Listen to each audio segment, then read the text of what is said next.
So I'm not sure what is meant specifically. Yeah, Ray J, if you could expand on that, please. Freya wants to know, is Pope Leo also like Pope John Paul? The first or second. I mean, they're all, you don't get onto the seat of Peter there unless you, unless you're in the ninth circle. And, you know, we said in the previous show, there's a picture of Robert Prevost, the present Pope Leo, as a young guy shaking hands with John Paul II. And during that same month, they both were involved in that ninth circle ritual slaughter of a young Italian boy, at which two of the witnesses were present, an insider and a young girl who was part of that ritual. How are you protecting your health and well-being, knowing all of this stuff? That's from Simon. I've stopped worrying about that. I just keep going. It keeps you alive. To do this kind of work, you lose your own self-concern. And I had to do that many years ago. If you know, when you're really targeted, if you start worrying about yourself, it'll destroy you. And it's meant to. You're meant to self-destruct, you know. But if you ignore that and stop worrying about yourself and focus on what needs to be done, that keeps me going. And, you know, we live in a narcissistic age and people find that hard to believe, right? You know, you need a lot of self-care and all that. No, you don't really. You know, you just have to do what's necessary. And that's part of the reason I've kept going. So does the Israeli Mossad work with the Catholic Church? I was just given a book on the Mossad today. I'm just going to grab it while Kevin gives an answer on this. I'll be right back. Again, I don't know specifics, but there is lots of evidence tying, interestingly, when the Vatican rat lines after World War II, we were smuggling a lot of Nazis into Canada and South America.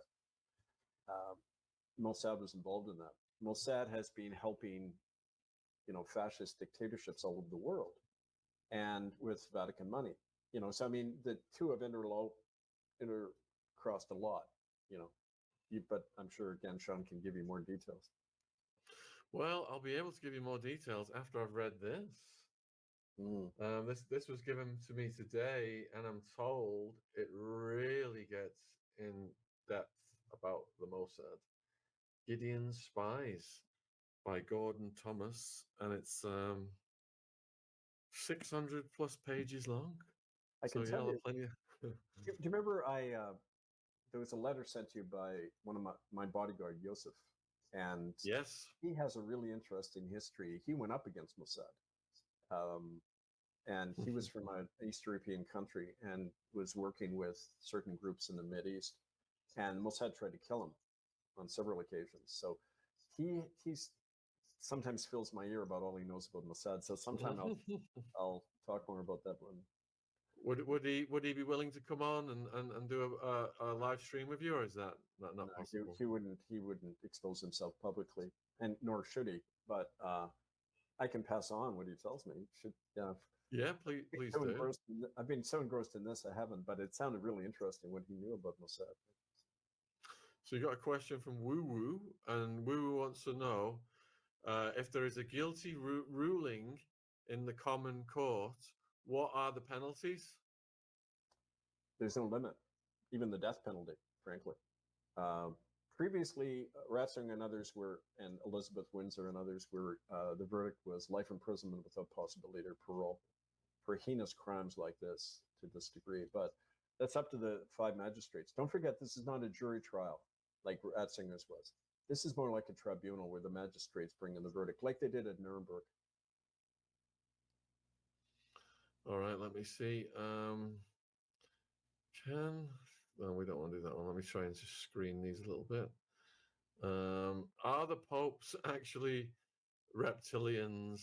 You know, you see this theory about having no conscience whatsoever. It's like they're like reptiles. They're just psychopathic. That, you know, they're predatory.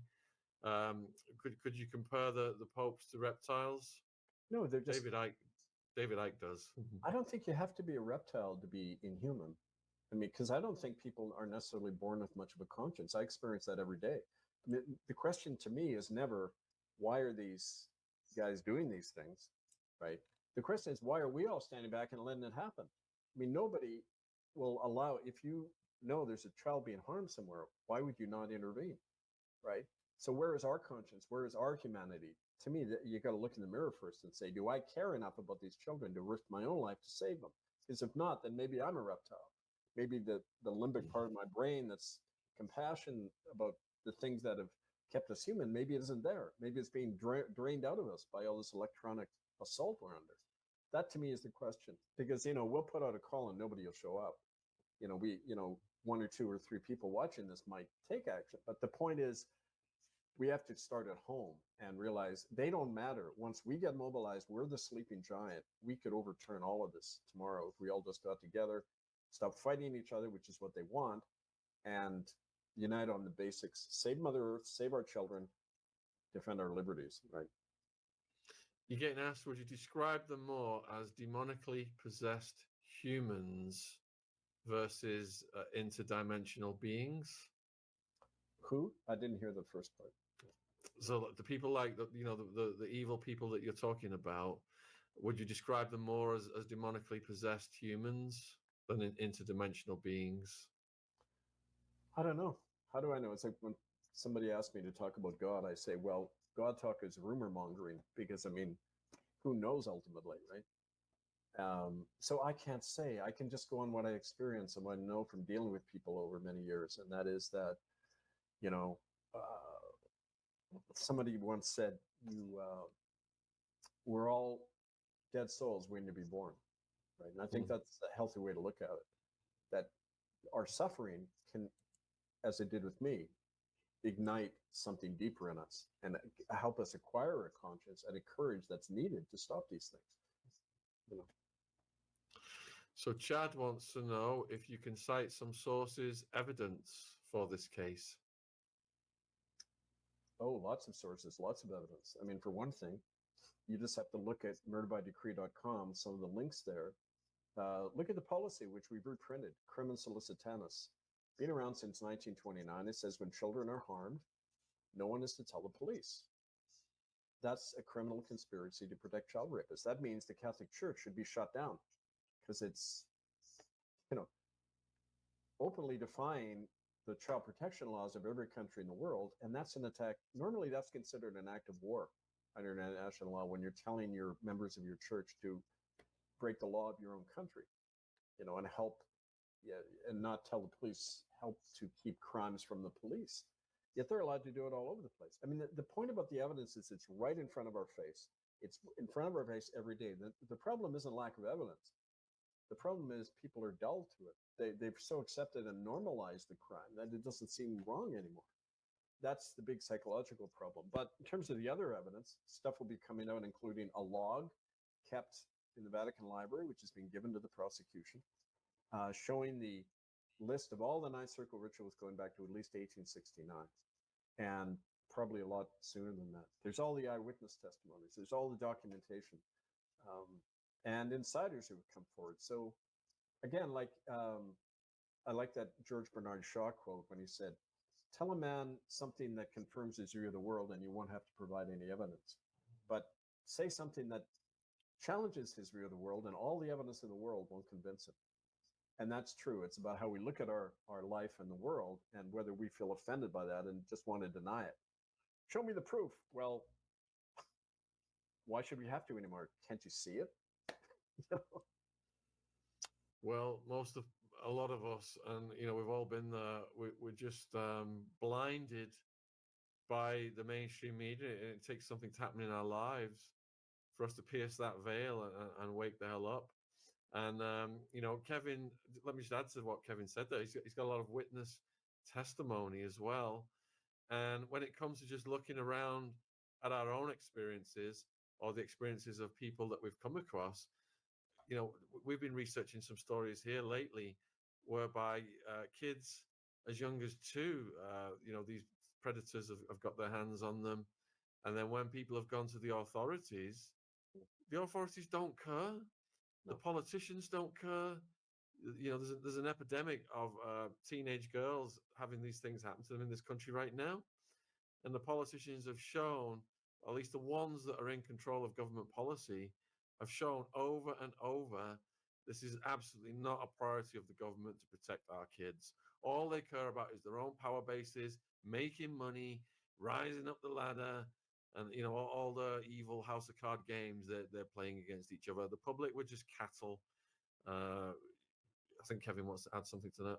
Well, not only don't care, but actively collude. I mean, there's constant. I remember back in 2010 when I was last in England, a young woman came to me and she said, I tried to take my little girl out of kindergarten because they were showing pornographic images to her. They came and arrested me and put me in a psych ward. Okay, that's active collusion. The police, the courts, they're working hand in glove with the system. So that's why we create our own common law courts.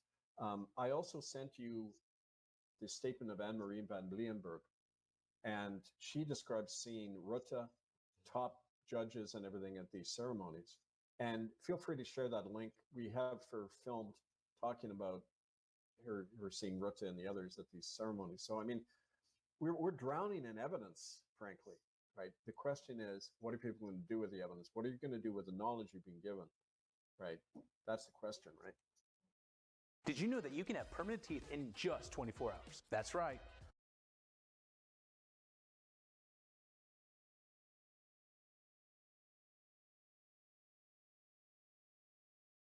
There was a case here that where a teenage girl was getting gang R-worded by people, and the dad of the girl tried to intervene, and the police ended up arresting the dad while this was going on to the girl. And that's just one example of just so many. The justice system is completely upside down when it comes to protecting kids, and that's because it's not a priority of the people in power. And like Kevin said, quite often they're complicit in it. So John is saying, Kevin, are you going to also come to Canada? Canada?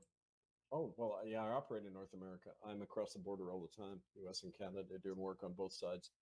And please write to me, and we can arrange to link up with whatever group you're nearest, the groups we work with. All right, next question is from Helena. What does Kevin know about KELA, Intel? I've never heard of it. Neither have I. Sorry, you'll have to say what that is. Yeah, you're going to have to expand on that one, please. Is Kevin aware if John Paul Getty's family child transportation tunnels under the Getty Museum? I don't know. I have no information about that. It wouldn't surprise me. There's tunnels all over the place. There's a channel we collaborate with that goes in tunnels. I'm going to have to get those guys back on to do some more work on that. So, Irina, in what way is it in the interest of the Spanish authorities to damage the Catholic Church? They didn't. Oh, you're referring to the when they forced Ratzinger out? It was, like I say, they're not against the Catholic Church. They were against the faction around Ratzinger. They helped Bergoglio get in. Eduardo de Berruga, who was the Spanish ambassador to the Vatican, is the one who levered Ratzinger out of power because we had given the Spanish government our evidence. And obviously the Bergoglio faction, who was friends with Berruga, thought, okay, great, we can use this to get rid of him and put our guys in. So again, this whole politics and money, right? Yeah. All right. So next question is from Linda. Is Kevin aware of the Castle of Darkness? Well, I'm aware of a number of castles of darkness. There's a place in Belgium that Tosnio has referred to, I think by that name, but no, she'd have to be more specific. So Katz wants to know. Go on. Sorry, I was just going to ask, do you have that statement by Anne-Marie von Bienberg that I sent you? Yeah, we've got that in an email, yes. Could you, I'm trying to find mine and I can't see it at the moment, but. Well, do you want me to read some? Do you want me to read some of it? Could you, especially when she's naming Mark Rutte? I think it's halfway down or something. Yeah. All right. So, you want me to go halfway down, or you want me to start at the top? Yeah, start at the top. I just think it's instructive for people when you hear some of the evidence. All right. So, my name is Anne-Marie. I have been married for 24 years to Keys. Together with his three brothers, Keys forms a criminal organization known as the Octopus Syndicate. They have worked from 1960 on to today by order of Queen Beatrix, they have organized the unaliving, torture, R-wording, and unaliving of kids in a public setting. They organized that through youth detention centers in the Netherlands. The youth detention centers were told by the criminals that they were asking for the Dutch court for children who could work for the Dutch Queen for a certain period. The detention centers were very happy. They thought that the Queen was a very social person, and they gladly volunteered in giving files of certain children to the criminals. When they wanted to verify what the criminals told them, they were given a name and a phone number of a high-ranking officer in the court of the Queen, and that high-ranking officer would tell them that indeed the criminals were seeking kids to work for a certain period at the Dutch court. After receiving files of approximately 3 kids every time, the criminals selected a kid that had no relative or family. They told the youth detention center that those are the ones we want. The youth detention center would give clothes to the child and put the child on the train. From the station, the criminals fetched the child and brought the child to a building that was equipped like a hotel, but was not working as a hotel, although there were people in the lobby as if the hotel was working. Did you want to say something there, Kevin? No, keep going. All right. The child was put on a table and given something to drink, and with that drink, the child was drugged. Besides, that hotel was a building where the performance took place. In that building, there were people who were sitting down. At a certain moment, the child was brought into the building by the criminals, tortured, R-worded, and brutally unalived in front of those people. The audience was around Prince Johann Friso, the second son of Queen Beatrix. I was told that Johann was quite insane and had an unhealthy interest in young children and had a psychiatrist with him every day of his life. Sounds like the Marquis de Sade. That psychiatrist's name was Gus Dumont.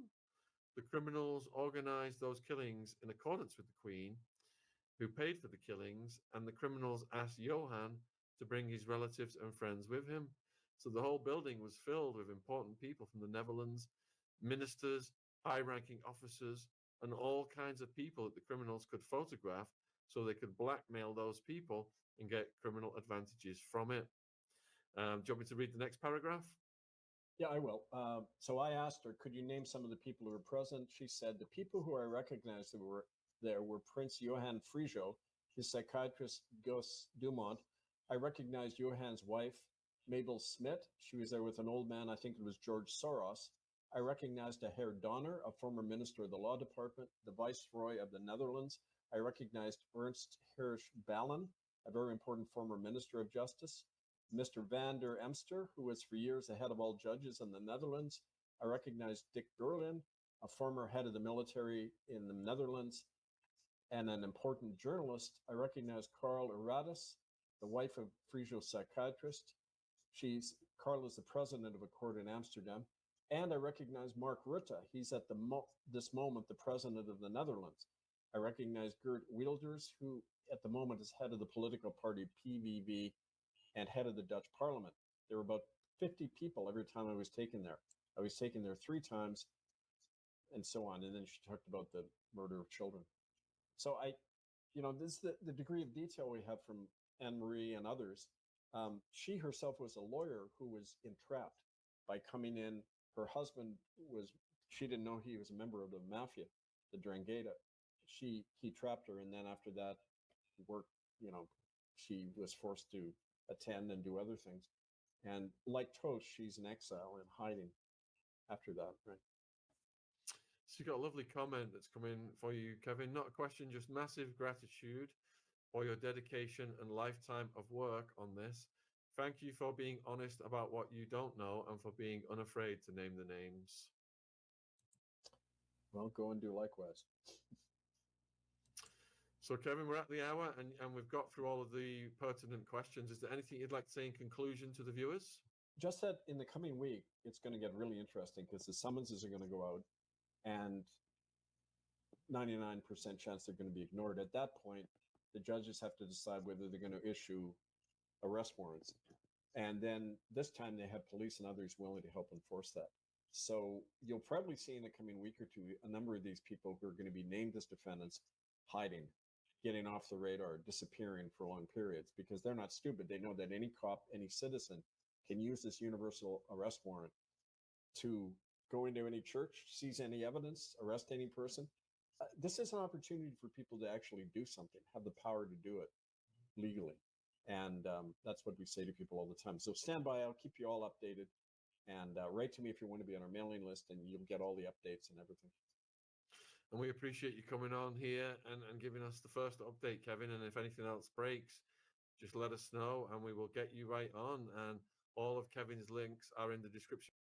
3 reasons to start Tai Chi work.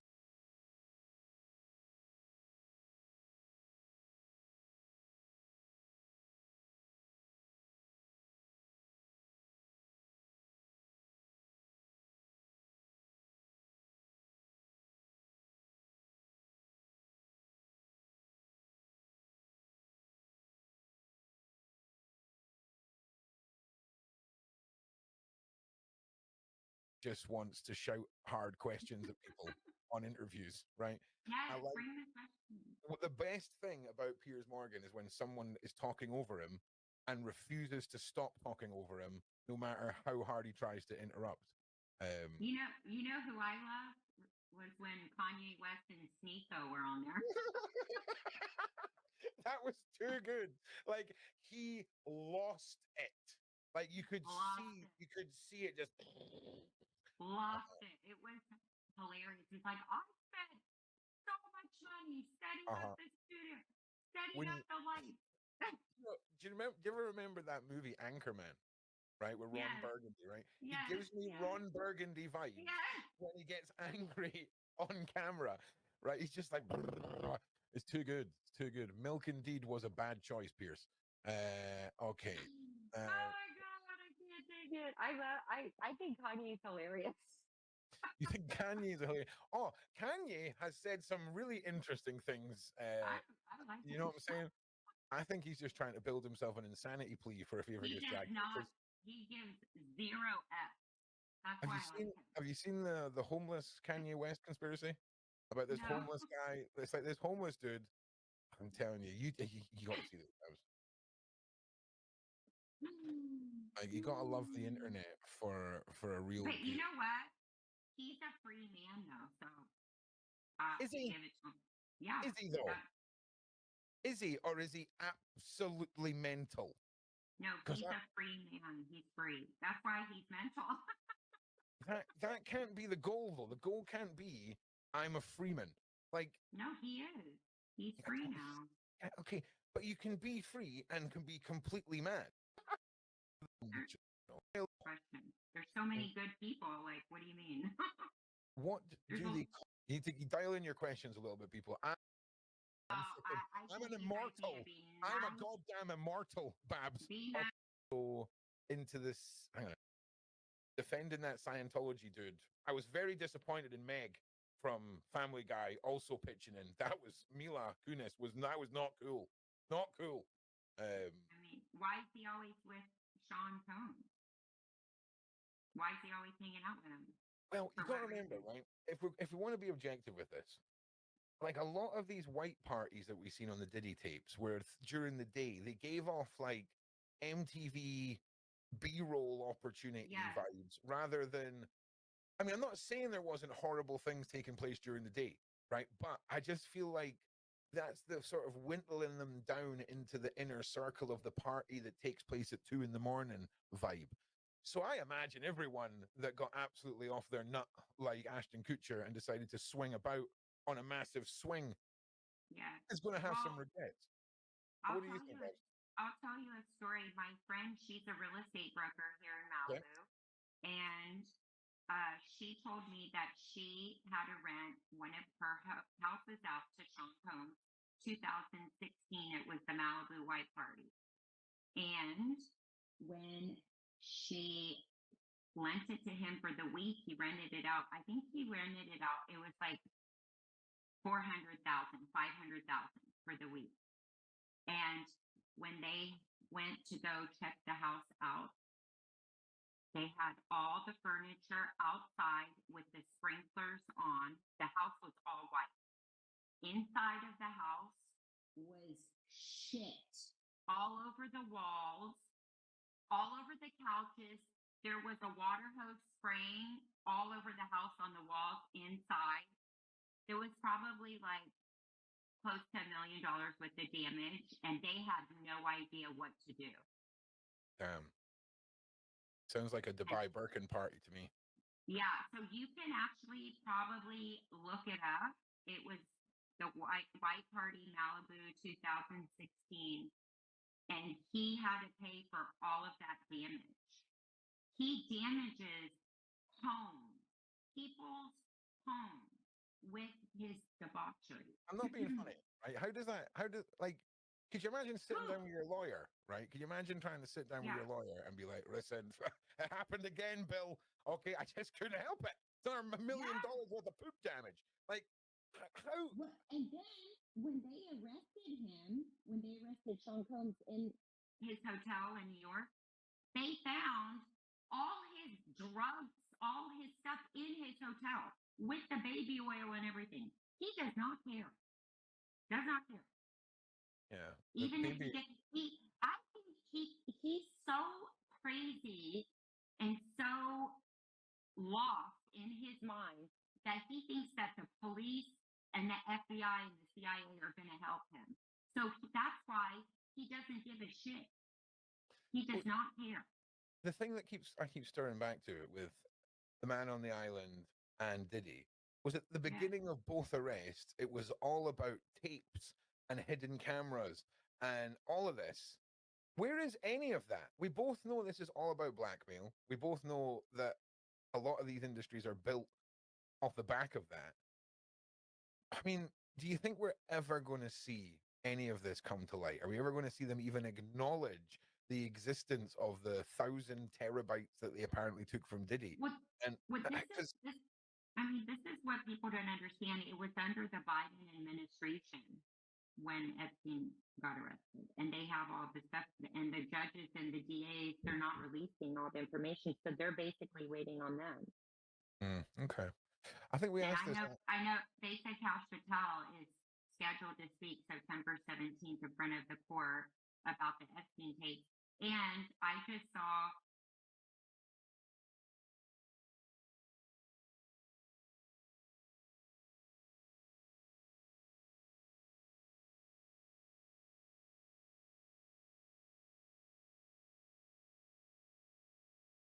Why is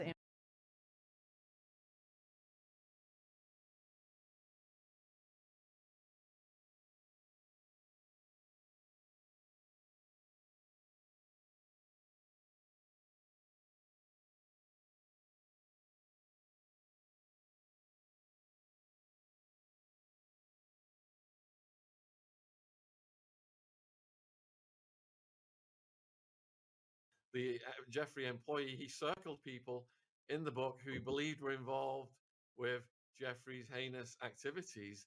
And you're saying this Soros character was circled twice? How monstrous does that indicate your behavior must be? It's either a very strange coincidence or something that's extremely malignant.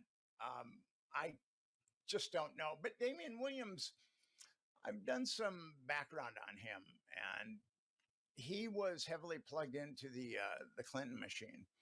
And I think that he got tainted while he was working for the Clinton machine. As I said earlier, Terry McAuliffe, who became the governor of Maryland, McAuliffe was a bag man for Clinton. And Damian Williams was a body man for McAuliffe. And a body man, when you're running a campaign, is someone who's with you like ubiquitously, who takes care of, if you need a cup of coffee, he'll get you a cup of coffee. If you need to call the head of the Democratic Party, he'll call the head of the Democratic Party. So I think that Damian got very tainted by that. And then he had that big $90,000 scholarship awaiting for him at Yale Law School. Damian's done well. The CIA will probably name a building after him next. It's blood in, blood out with the Clintons. So that says everything we need to know right there. So Louise wants to know, Nick, what are the chances of some of the Diddy civil cases turning criminal? Zero. Unfortunately, once you're tried for a conviction, you can't be retried. It's called double jeopardy. Although a number of these civil cases that are being launched by minors. I guess you could indict Diddy on new counts of child trafficking, but the government isn't going to do that. I mean, the government had so many indictments against Diddy and worked very, very hard to throw that case. So I think that Diddy's going to have to pay out a lot of money like Epstein, but the government isn't going to touch him again. And that's really and I've been at this for a long time, and I'm continuously watching child molesters walk. And Diddy is a child molester, for sure. I've got no doubts about that. So thank you for the super chat, Paulie. Paulie saying that politicians that did not fall for the Epstein trick were attacked in the Netherlands, and 5 ministers had this thing. And Anne-Marie is asking, Nick, how many times have you ever been threatened to shut up and stop your investigations? I've had one overt death threat. I've also been followed, and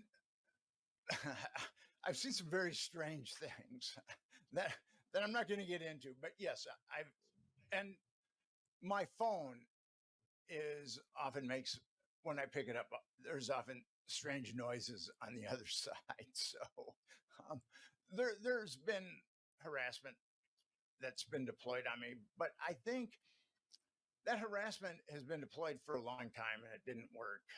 And I think that the malignant corner of intelligence that deploys Jeffrey Epstein and Diddy and Craig Spence have realized that to stop me, they're going to have to kill me. And that they really want a martyr. I mean, that's, I got to say one thing though, they've been very good. And I'm talking some malignant corner of intelligence at marginalizing me. There's someone that's helping me get some traction in the media. And we had lunch a couple days ago. And he goes, you know, as a journalist, you are radioactive. So that's what happens to people like me when we uncover cases like this and we don't back off. My career has been hurt pretty extensively, but you know what's kind of amazing, Shaun, is I've been able to make a living as a writer throughout all of this harassment and throughout. I mean, I don't think any major publication in the United States would have anything to do with me at this point. And but they don't excoriate me. They just ignore me. And that dark malignant corner of intelligence has also locked down the Wikipedia page on the Franklin child abuse allegations. You can go there and it reads nonsensical, like children are eating feces and things like that. And a number of people have really worked very hard to correct that Wikipedia page, but it's been locked down. And these guys, or whoever they are, will not give an inch on that page. And as soon as you make a change, they'll change it back if you can get past being locked out. And I think that Wikipedia page has really hurt me, especially when I've gone to Los Angeles and tried to pitch stories. I found that people in LA don't really read a lot. I know that that's kind of a gross generalization, but I can give you an example that's actually kind of funny. I had a friend who got into showbiz, pretty young producer, done really well. And then he had some chemical dependency issues that kind of set his career back. But when I was in LA pitching the Franklin scandal, he hooked me up with a couple of rising Hollywood executives. And I met with one of them, and then the guy who introduced me to them forwarded an email that they had sent him about me. And they were saying what was true about the Franklin scandal and what wasn't. And they'd never read the Franklin scandal. So that's what I've come to. I mean, Hollywood, I think, relies heavily on Wikipedia. Nick, it is the mainstream media that is toxic. They're like Chernobyl, just rotting to the core. And it's a badge of honor that they don't want to be involved with you because they're on their way out anyway, and the new media is taking over, and your authenticity just, you said that you're making a living. Of course you're making a living because your authenticity is your karma, and your karma is always going to see you through when you're doing the right thing. And we salute you for that. Now, we're being, one of the major things that people are asking then is about intelligence and who Jeffrey worked for. And we'll get to that in a minute because this question kind of leads to it as well. Why isn't Wexner being investigated by the FBI? Because we interviewed Maria Farmer. She had a lot to say about what happened at the Wexner properties. Well, Wexner has that connection to the CIA via, I think it's Southern Air Transport, and also big time connections to the mafia. So he is someone that is one of the oligarchs that is being protected for sure. I've got no doubts about that.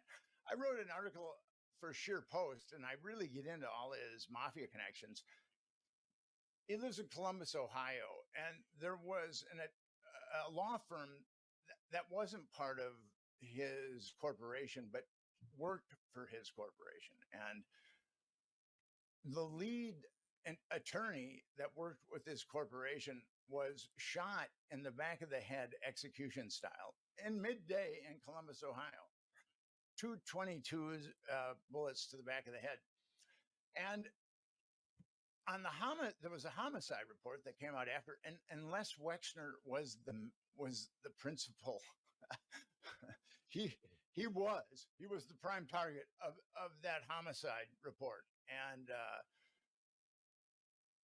then the Columbus police chief ordered that homicide report to be destroyed, but it wasn't destroyed. And I've got a copy of it, and some other people have copies of it. And you can see a copy of it on my Sheer Post article about where I get into Les Wexner and how dirty he is. So there's a theory that whatever happened to the unaliving of Jeffrey and the unaliving of Jean-Luc Brunel, that multiple intelligence agencies would have to be instrumental. So the two main ones that have been cited are the CIA and the Mossad. Do you think that Maxwell and Jeffrey were collaborating with both of them? And to what degree each? Epstein and Maxwell, Maxwell's father was definitely hooked up with Israeli intelligence and probably some other intelligence too. I think Western intelligence used him also. And people ask me this all the time. And my belief is Epstein very well may have been working with the Mossad, but I really don't think that the CIA is going to let the Mossad compromise American politicians on American soil without getting a cut of that intelligence. And I think that they work together. It's kind of like the Gambino family and the Genovese crime family. They're crime entities that work for their best interests. And I think that if Epstein was in fact working with the Mossad, that he was also, that the CIA or whatever dark malignant corner we've been talking about gets a cut of that intelligence too. And do you think that, there are so many people compromised in politics on both sides that if they did tell the public the full extent of what Jeffrey and Maxwell were up to, it would just cause a capitulation in the faith of the system? Well, I think that the system has been, according to Americans, very shaky for a long time. A lot of Americans are very, very skeptical of their government. I think that was the lure for Donald Trump, that he was an outsider and he was coming in on a white horse and he was going to drain the swamp. I think that we're learning something a little different about Donald over Jeffrey Epstein, but we've got to clean our system out of this, or else they're going to just take us off a cliff. And the wealth polarization is unbelievably egregious. The rich are getting richer, the poor are getting poor. During COVID, there was a new billionaire that was minted every day, while regular Americans were losing their jobs and their businesses. So I think Americans are very, very skeptical. And Donald Trump promised them transparency. And conservatives are very, very concerned about child abuse and child trafficking. I think that the conservatives, at least from my experience, conservatives are much more concerned about that issue than progressives. And when he promised to be transparent about Epstein, and he's done nothing at all to be transparent about Epstein, I think he's lost a lot of his mega base. And with that document that came out last week, where he said, where the Department of Justice and FBI said that Jeffrey Epstein hadn't pandered a child to anybody and Epstein wasn't involved in blackmail. That was so ludicrous. And no one signed it. No one was going to take the fall for that document. Not Bondi, not Patel. And people believed in Patel and Bongino. And then Bongino, he was questioning Epstein's death. And then all of a sudden he becomes assistant FBI director. And he's, they released that ludicrous video that proves that that ostensibly proves that Jeffrey Epstein didn't kill himself. I mean, the Bureau of Prisons took so much heat for allowing Jeffrey Epstein to kill himself or get killed or whatever the deal was. If they had any kind of proof that Jeffrey Epstein had committed suicide, they would have laid it out in 2019. But they didn't. And then the FBI releases this ridiculous video footage that's even been edited. I mean, how stupid do they think we are? I mean, that's one of the things. I mean, the thing about America, I love America. I'm an American. And the ideals that America were founded on were just, I think we were well ahead of most countries as far as humanism. And I love America, but people have been lied to and lied to and lied to. The congressional approval rating is like 10%, something like that. We, as Americans, we need to change. And I'm hoping that people will flock to Epstein justice. They are now, which is great. And we keep going because together we can make a change. There's over 320 million Americans. If we had 1/3 of 1% join Epstein justice, there would be 1 million of us. There would be 1 million of us that show up in Washington, D.C. screaming we want transparency. And that's unfortunately what it takes but labor rights, that movement took a long time. It was not easy. Civil rights was not easy. Women's rights were not easy. And gay rights, there was a real battle there. So now it's time for children's rights.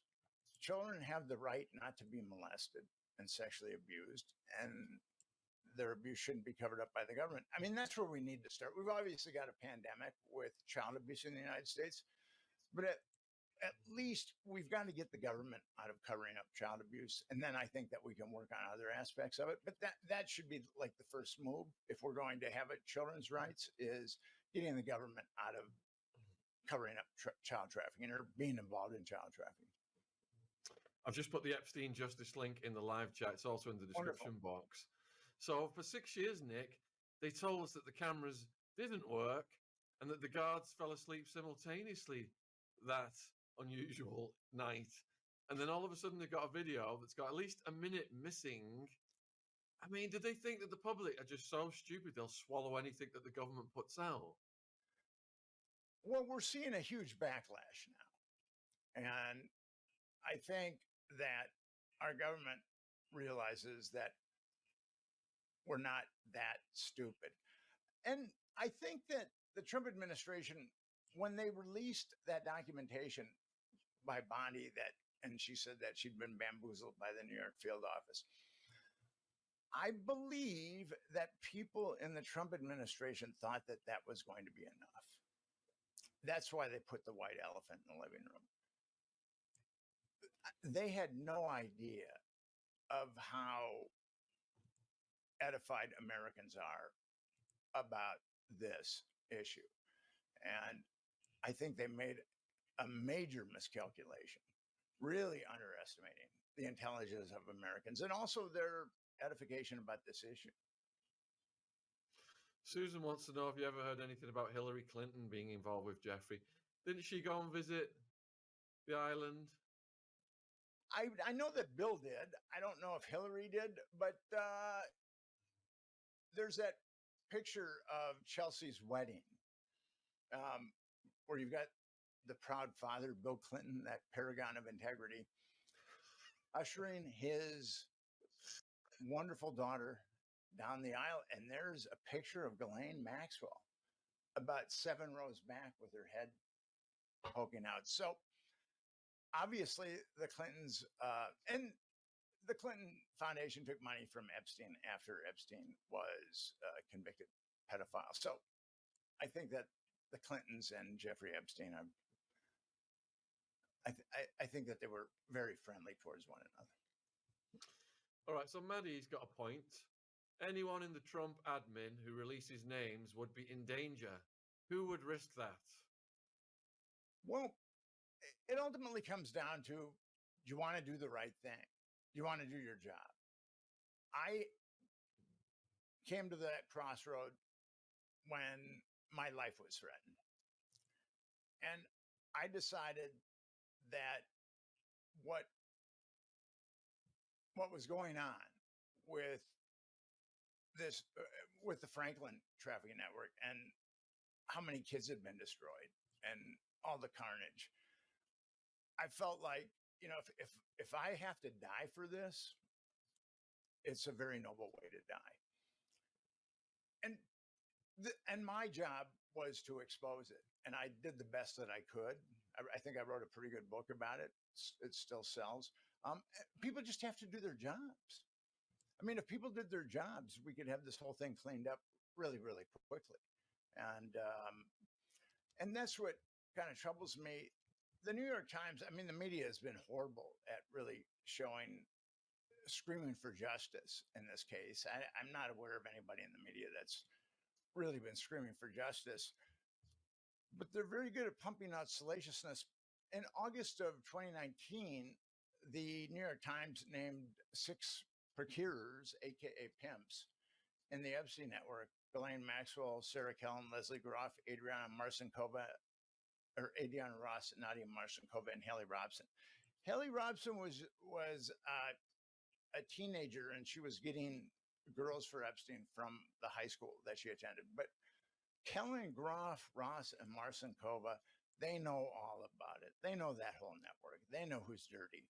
And they're right there on the New York Times. It'd be like kind of the New York Times naming 5 of John Gotti's henchmen and the government just ignoring it.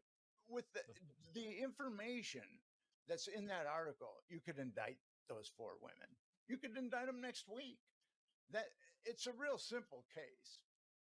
Indict those women and indict them on multiple counts of child trafficking, which I'd said earlier is a heavy sentence, 15 to life. Indict them on multiple, get them racked 5 lifetimes, 10 lifetimes, whatever. And then they would roll over on the perps. I mean, it's really that straightforward and simple. It could be, this whole thing could be taken care of in a couple of months if we really wanted to take care of it. And that's where we need the will of the American people.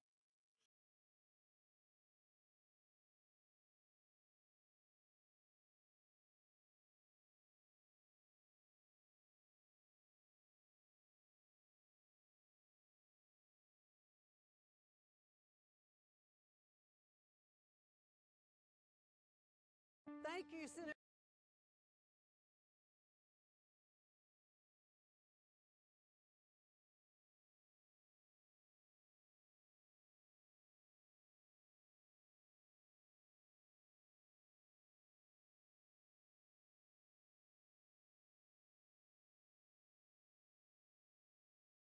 I think she manipulates him, and I just feel sorry for him. Poor guy, he lost his mom at such an early age, and I can see why he feels the way he feels, but he needs to get Kathy's book, Time Courage to, what's it called? Time to Heal. PTSD, Time to Heal. Yeah. PTSD, Time to Heal. Harry, go get that book. Don't let the bitch see you reading it. You'll probably have to go downstairs and hide in a closet, but do so. Harry, if you're watching, the links for Kathy's book are in the live chat right now or in the description box. And Kathy, do you have any thoughts? Do you think Harry was MK Ultra'd? If he was, then it's good he's away from the family entirely, because sometimes you gotta break away from your abuse space in order to heal. It's really important. But what if you go? What if a lot of times when you run away from your abuse space, you get with a complete narcissist who cares nothing about you, right? It depends if you heal first and before you get into other relationships, you know. And it's like when Mark lifted me out of the swamp, and you know, man, he was so handsome. I was safe. He was everything, you know. I was like, he was whoa, and he wouldn't have anything to do with me until I healed. He said, because you got to have something. You have to know who you are in order to have something to give in a relationship. And not only was it important for me to heal first, to be 100% in who I am, but it's also important so that I didn't have crossovers of memory tangling with him, or taking out my past on him. You know, it's really important to separate. And that's so wise what he did. And I encourage everyone, you know, be whole in yourself first before you get into any relationship, so that you don't take your baggage in on the one that you love. Yeah. Mystic wants to know, will Roseanne have Audra Lynn back on? The interview was fascinating and fantastic. Yeah, we're going to do a part 2. I just love her. She's great. Katie Cat, Roseanne, what was your first show debut on TV? It was The Tonight Show with Johnny Carson. That was in 1986. I did 5 minutes of comedy on his show, which was a dream of every comic at the time. It was the way to go. For Roseanne, do you rate the Talmud? And if so, which parts? Well, the Talmud is something like 32 volumes. So, no, I haven't read the whole thing. But, you know, I've read choice snippets from it that, you know, say a lot of good things, and other snippets are ridiculous. But you have to remember the context in which it was written, which was in exile. And, you know, these guys, it's a conversation between a bunch of rabbis, and they're talking about law. And people excerpt things and think they know what they're talking about, but they don't. They don't know what they're talking about at all. They were, you know, discussing law. Like if we're going to sit here and discuss a Bible passage and we say, well, what if that meant there were beings from other planets?